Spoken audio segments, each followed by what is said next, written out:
कौन बोल रहा है? चिल्ला मत और मेरी बात अच्छी तरह से अपने भेजे में उतार ले। तूने मेरी राख मंगवाई थी टीका लगाने के लिए, मैंने तेरे भड़वों की राख भेजी है, पूरे बदन को लगा ले। ठंडा कर, अपना भेजा ठंडा कर। चतुर सिंह के आदमियों की चिता जलाना तुम जैसे पागलों की बस की बात नहीं है। चतुर सिंह, ऊपर वाले के हाथ से तू बचे ना बचे, लेकिन मेरे हाथ से तेरे को कोई नहीं बचा सकता। अगर एक बाप की औलाद है तो एक बार मेरे सामने आकर दिखा। तू भौंकता बहुत है आराम के, और भौंकने वाले कुत्ते हमें पसंद नहीं। अगर अपने बाप की औलाद है तो आ जाना महालक्ष्मी चौक पे। हम हर साल नवरात्रि को मां की पूजा करने वहां जाते हैं। अरे जितनी मन्नतें मांगनी है आखिरी बार मांग ले, ये तेरी जिंदगी की आखिरी पूजा होगी। ठंडा कर। यकीन नहीं आता तो उस राख को मसल कर देख, तेरे पालतू कुत्ते की निशानियां उसमें मौजूद है।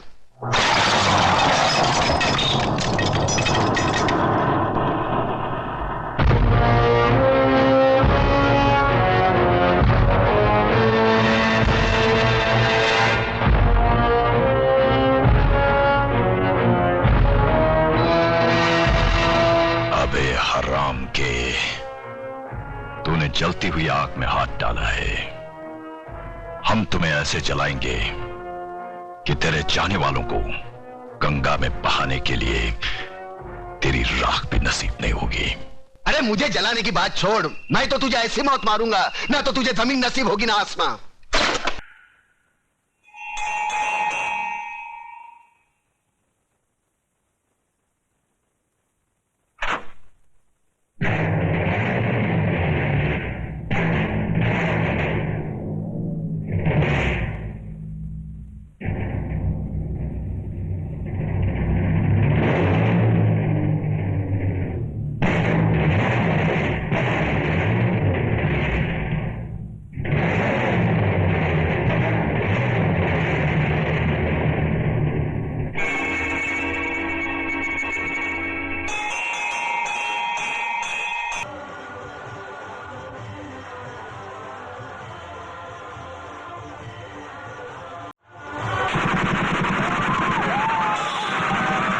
क्या?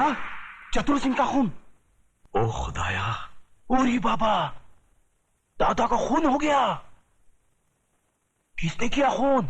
अरे छोड़ो ये सब बातें, मुझे तो चिंता यह है कि शहर का क्या होगा, हम सबका क्या होगा। बहस मत करो कमिश्नर। जो आदमी चतुर सिंह जैसे खतरनाक आदमी की चिता जला सकता है, वो तो हमको कभी भी शमशान घाट पहुंचा सकता है। मगर ऐसा हरगिज नहीं होगा सर। सुनो सुनो कमिश्नर, कल टीवी सेंटर में जनता की अदालत प्रोग्राम में हम सब लोगों का इंटरव्यू है। ऐसा बंदोबस्त होना चाहिए वहां पर कि परिंदा भी पर न मार सके, समझे?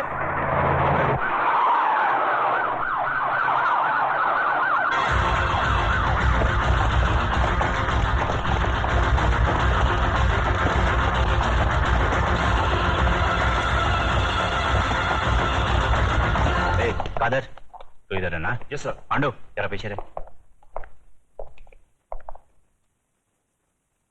आज जनता की अदालत में जनता के सामने जनता के प्रतिनिधि मंत्री श्री बबन राव देशमुख, विपक्ष के नेता श्री चंद्रसेन आजाद, कानून के रक्षक इंस्पेक्टर सत्यवादी दुबे, न्यायमूर्ति श्री हुक्म अली जाबिर तथा इस शहर के सबसे बड़े बिल्डर मिस्टर योगराज अपराधी के रूप में यहाँ मौजूद हैं।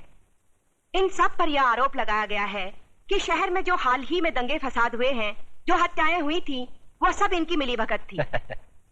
क्या ये सच है देशमुख जी? लोग आजकल राजनीति को, कानून को और पुलिस को गांधी जी के 3 बंदर कहते हैं। वो बंदर जिनके सामने सब कुछ होते हुए भी न कुछ सुनते हैं, न देखते हैं और न कुछ कहते हैं। देखिए साहब, हमारे यहाँ लोकशाही है और लोकशाही में हर किसी को कुछ भी पूछने का और कहने का पूरा अधिकार होता है। मैं आपकी इस बात से बिल्कुल सहमत नहीं हूं। अगर ऐसा होता तो दूसरे राज्यों की तुलना में हमारे राज्य में चारों ओर इतनी शांति कभी नहीं होती।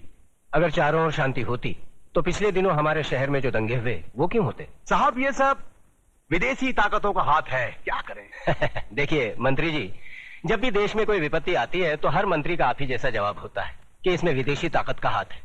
अब पिछले दिनों जो भूकंप हुआ था, क्या इसमें भी विदेशी ताकत का हाथ था? Order order, please maintain the silence. पर लोग तो कहते हैं कि इस विपत्ति में आपके साथ विपक्ष के नेता चंद्रसेन जी का भी हाथ था और पांव भी था। जी, ये सब बकवास है, इसको हम नहीं मानता है। अरे हमारा पक्ष का सिद्धांत अलग है, इसका पक्ष का सिद्धांत अलग है। हम लोग अलग अलग दल में रह के एक काम कैसा कर सकता है?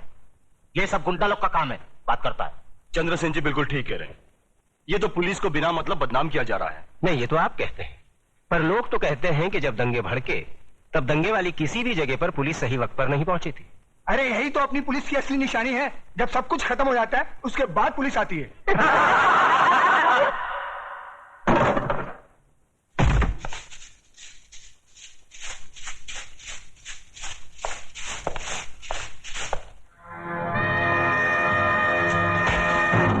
यही तो रोना है कि लोग हमें गलत समझते हैं, हमारी योजनाएं लोगों की समझ में नहीं आती। अब आप ही बताइए, झोपड़पट्टी की जगह साफ सुथरी कॉलोनी बने, टूटे फूटे गांव की जगह राहगीरों के लिए रिसोर्ट बने, इसमें देश की तरक्की नहीं है? बोलिए। पर लोग तो कहते हैं इसमें आपकी तरक्की ज्यादा होती है, सारा धन आप सब लोग मिलकर बटोर लेते हैं और डकार तक नहीं लेते।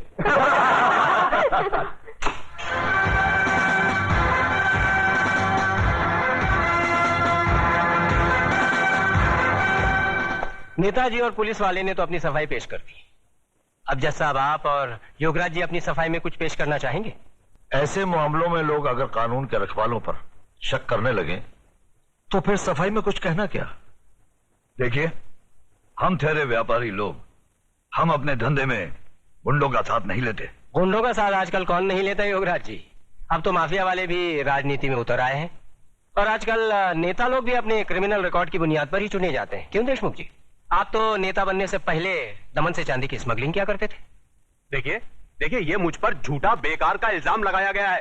नहीं नहीं, आप स्मगलिंग करते थे या नहीं करते थे? बस। वैसे मैं भी इस बात को नहीं मानता, क्योंकि हर बड़े नेता को बदनाम करने के लिए लोग कुछ भी बोलते हैं। क्यों चंद्रसेन जी? एकदम सच बोलता है। आपके हर सवाल का मैं एक ही जवाब दूंगा कि अगर जनता की नजर में हम गुनहगार हैं तो फिर जनता खामोश क्यों है? बोलिए, क्यों हमें पिछले 15 साल से इस राज्य में चुनाव जिता रही है? जज साहब, हम पर लगाए गए सारे इल्जाम बेबुनियाद हैं। हमारी सफाई में मेरा यही जवाब है। अब फैसला आपके और जनता के हाथ में है, सुनाइए। अरे असली अदालत आज तक हमारे खिलाफ फैसला नहीं सुना सकी तो ये जनता की अदालत क्या खास सुनाएगी? देशमुख, तुम कभी कभी सच बोलता है।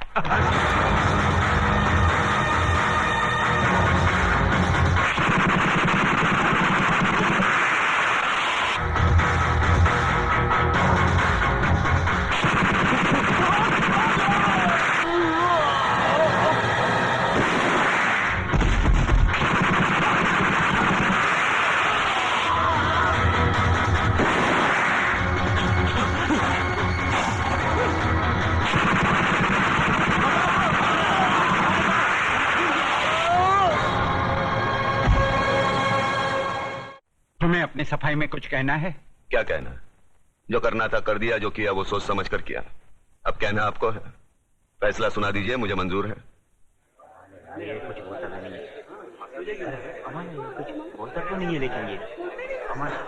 Order order. आज न्यायमूर्ति श्री विश्वनाथ सिंह ने अदालत में मंत्री श्री बबन राव देशमुख, विपक्ष के नेता श्री चंद्रसेन आजाद, न्यायमूर्ति श्री हुकम अली जाबिर, इंस्पेक्टर सत्यवादी दुबे, प्रख्यात बिल्डर योगराज और कुख्यात सरगना चतुर सिंह चिता के कातिल प्रताप नारायण तिलक को फांसी की सजा सुनाई।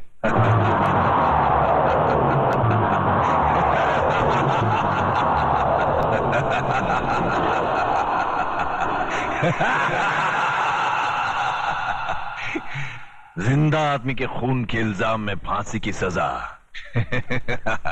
देखा पकिया, हमें तो माता के आशीर्वाद और बुलेट प्रूफ जैकेट ने बचा लिया, मगर वो हराम का कानून की मौत नहीं, चतुर सिंह चिता की दी हुई मौत से मरेगा। पता करो कौन से जेल में है।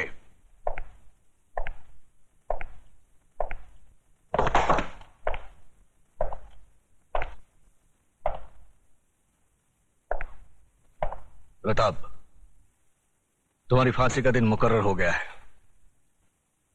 अगर कोई आखिरी ख्वाहिश है तो बता दो, वो भी पूरी कर दी जाएगी। यहां ऐसे घुटन सी होती है। मैं इन चार दीवारियों में मरना नहीं चाहता। मुझे वहीं फांसी दे दो, क्रांति मैदान में, सबके सामने, जहां से इस देश में क्रांति की शुरुआत हुई थी। यहां ऐसे मरो तो जरा ज्यादा मरो, इतना सा मरने से क्या फायदा। सर, प्रताप से कोई मिलने आया है। मिलने दो।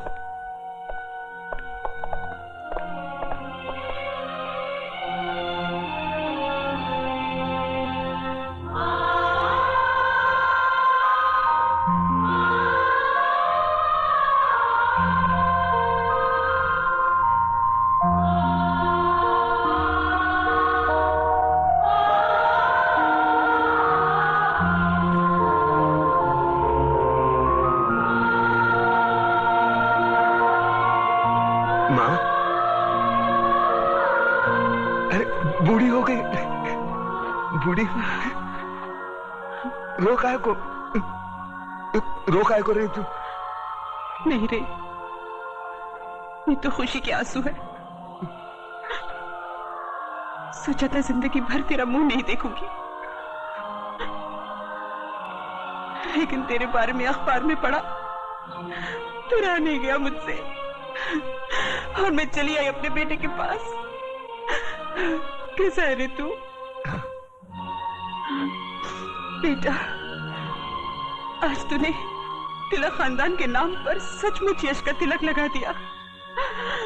मैं खुश हूँ, बहुत खुश हूँ। अब तो भगवान से यही प्रार्थना करूंगी कि तुझे जन्मों जन्म मेरा ही बेटा बना कर। नहीं माँ, अगले जन्म में किसी मंदिर या मस्जिद की ईंट बनकर जिंदगी भर वहां रोता रहूंगा। इस जिंदगी का रोना मेरा बाकी है।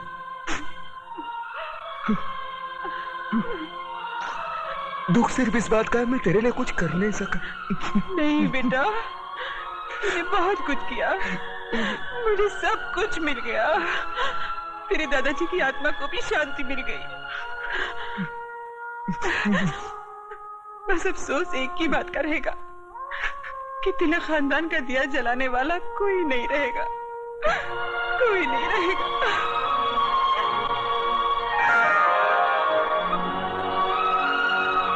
ये देख, अपनी बहू के लिए रखे थे, लेकिन अब तो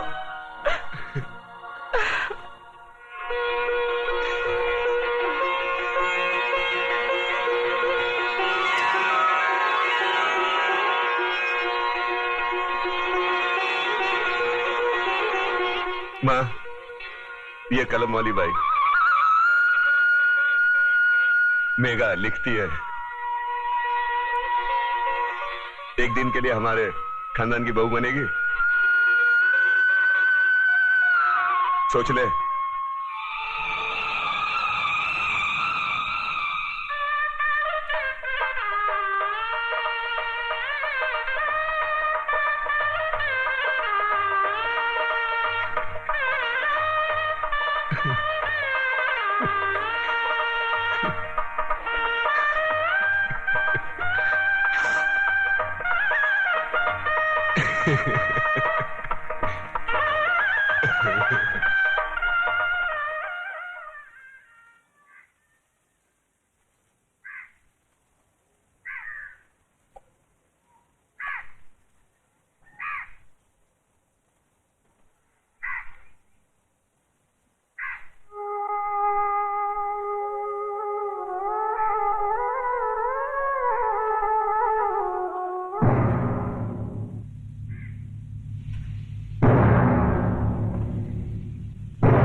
आ गए मेरी मौत का तमाशा देखने। अब मुझे लटका देंगे, जुबान ऐसी बाहर आएगी, आंखें बाहर आएगी। थोड़ी देर लटकता रहूंगा, फिर ये मेरा भाई मुझे नीचे उतार देगा, फिर आप चर्चा करते घर चले जाओगे, खाना खाओगे, सो जाओगे। तुम्हारी ये नामर्दानगी, बुज़दिली एक दिन इस देश की मौत का तमाशा इसी खामोशी से देखेगी। कुछ नहीं कहना मुझे तुम्हें, कुछ नहीं। तुम्हारी जिंदगी में कोई फर्क पड़ने वाला नहीं। अंधेरे में रहने की आदत पड़ी है तुमको, गुलामी करने की आदत पड़ी है। पहले राजा महाराजाओं की गुलामी की, फिर अंग्रेजों की, अब चंद गद्दार नेताओं की और गुंडों की। धर्म के नाम पर ये तुम्हें बहकाते हैं, तुम एक दूसरे के गले काट रहे हो। काटो काटो। ऊपर वाला भी ऊपर से देखता होगा तो उसे शर्म आती होगी, सोचता होगा मैंने सबसे खूबसूरत चीज बनाई थी, इंसान। इंसान नीचे देखा तो सब कीड़े बन गए, कीड़े कीड़े। रेंगते रहो, सटते रहो और मरो। आए और गए, खेल खत्म। क्यों जिए मालूम नहीं, क्यों मरे मालूम नहीं। कलम वाली बाई क्रांति लाना चाहती थी, कलम के जोर पर काले वर्तमान को खत्म करना चाहती थी। कौन समझा उसकी बात को? सब साले मुर्दे, जिंदा लाशें। किसे जगाती वो? मैं जाग गया, कुछ अच्छा काम करके जा रहा हूं, सुकून है। लेकिन ध्यान में रखना, तुम्हारी ये खामोशी कल तुम्हारे बच्चों के लिए रोना बन जाएगी। ये कानून वाले, वर्दी वाले नेता, इन्होंने अपना ईमान बेच दिया। एक दूसरे को जलाते वक्त तुम्हारा ईमान कहा गया था, भाड़ में।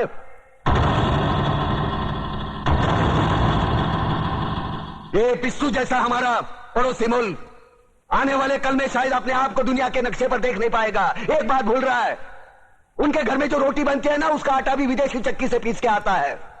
साले अपने खुद के देश में सुई नहीं बना सकते और हमारे देश को तोड़ने का सपना देखते हैं। वो ये सपना देख सकते हैं क्योंकि उन्हें मालूम है ये मुर्दों का देश है। वतन के लिए किसी को कोई हमदर्दी नहीं है। इसे तोड़ना बिल्कुल आसान है। मैं हिंदू, मैं मुसलमान, मैं सिख, मैं फलाना, मैं ढिमका। एक लाठी को तो कोई भी तोड़ सकता है, लेकिन लाठी के भारे को तोड़ना मुश्किल है। मैंने बचपन में पढ़ा था, स्कूल में, तीसरी में। मैं क्यों समझा रहा हूं तुमको? क्यों समझा रहा हूं? पागल हूं मैं? भूसा भरा पड़ा है मेरे दिमाग में। क्यों बातें कर रहा हूं इन पत्थरों से? हंसो हंसो, खुशियां मनाओ। क्रांति की राह पर एक और कुत्ते की मौत मरने जा रहा है, कल कोई और मरेगा। हमें क्या?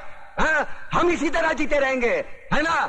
जियो भाई जियो, जैसे चाहिए वैसे जियो। मैं हिजड़े की जिंदगी जीना नहीं चाहता। ए ला, चल चल ला।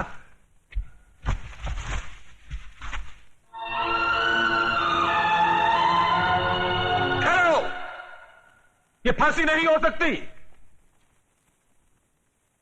उन देशद्रोहियों के खिलाफ जो सरकार को सबूत मिले हैं, उससे साबित होता है कि प्रताप ने उनको मारकर देश का उद्धार किया है। इसलिए भारत के राष्ट्रपति ने उसकी सजा माफ कर दी है। ये रहे उसके कागजात।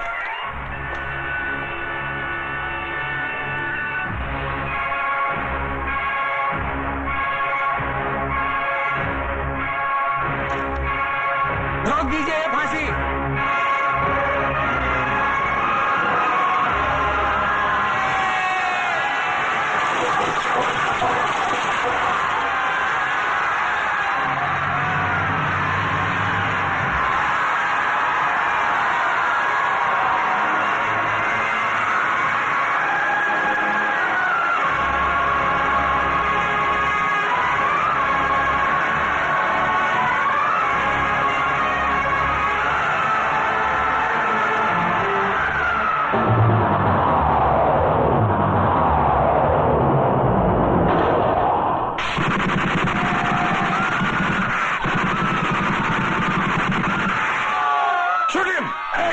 कमिश्नर, लाशों के ढेर बिछा दूंगा अगर हमारे बीच में आया तो।